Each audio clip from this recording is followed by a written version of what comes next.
Jour du 12 octobre 1968, 5 ans après l'obtention de l'autonomie interne, la Guinée espagnole, un État d'Afrique centrale qui compte environ 300 000 habitants, proclame officiellement son indépendance. Le nouvel État prend le nom de République de Guinée équatoriale. Francisco Macias Nguema, un leader politique, concentre rapidement tous les pouvoirs et établit en juillet 1970 un régime de parti unique reposant sur le Parti unique national des travailleurs. En mai 1971, une grande partie de la Constitution est abrogée et en juillet de l'année suivante, il s'autoproclame président à vie. Macias Nguema mène une répression implacable contre les opposants politiques dont le bilan est d'environ 50 000 morts et disparus, 40 000 personnes condamnées aux travaux forcés et plus de 100 000 exilés. Sous son régime, l'État limite son action au maintien de la sécurité interne. En raison des vols, des dégradations et du manque d'entretien, les infrastructures du pays telles que les lignes électriques, les routes et hôpitaux se détériorent gravement. Le culte catholique est interdit à partir de juin 1978. La plus grande partie des établissements d'enseignement sont fermés. L'économie de la Guinée équatoriale s'effondre.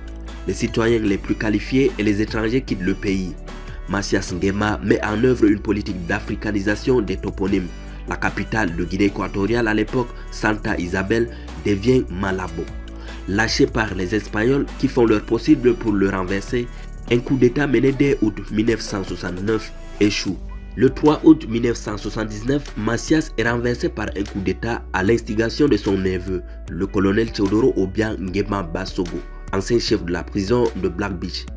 Le président déchu, Macias, est jugé et exécuté tandis que se constitue un conseil suprême militaire présidé par Obiang.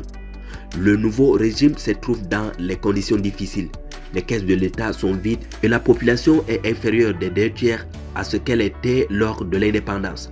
En juillet 1982, le Conseil suprême militaire nomme Teodoro Obiang président de la République pour une période de 7 ans.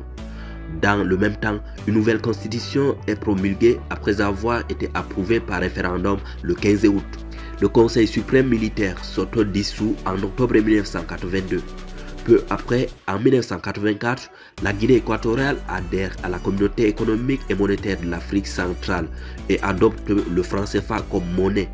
Des élections législatives à liste unique ont eu lieu en 1983 et 1988.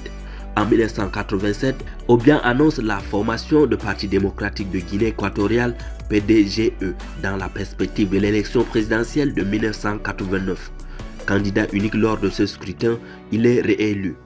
La profonde crise économique que traverse le pays se poursuit, mais le pays, jusqu'alors sans grandes ressources, bénéficie de la découverte de pétrole dans les eaux territoriales au début des années 1990. En 1991, s'est produit une ébauche de démocratisation, exigée notamment par l'Espagne et la France comme condition de leur aide économique. Au mois de novembre, une nouvelle constitution est adoptée qui met en place un système de représentation parlementaire pour les partis politiques. Le multipartisme prévu dans cette nouvelle constitution est instauré début janvier 1992. De nombreux opposants politiques rentrent au pays. Beaucoup sont arrêtés et emprisonnés par Obiang dans les semaines qui suivent. Quelques mois plus tard, à l'occasion des élections législatives, 10 des 14 partis désireux de participer au scrutin sont interdits et l'abstention approche de 80%. Les résultats officiels donnent vainqueur le Parti démocratique de Guinée équatoriale, ex-parti unique, et Obiang Nguema reste donc chef de l'État. Après des élections, aucune démocratisation ne s'est produite. Les principaux opposants sont interdits de se présenter aux élections présidentielles en 2003, 2009 et 2016. Le maintien au pouvoir de Teodoro Obiang sur plus de 40 ans constitue un record de longévité politique hors régime monarchique dans le monde. Merci d'avoir été attentif à cette vidéo. À bientôt.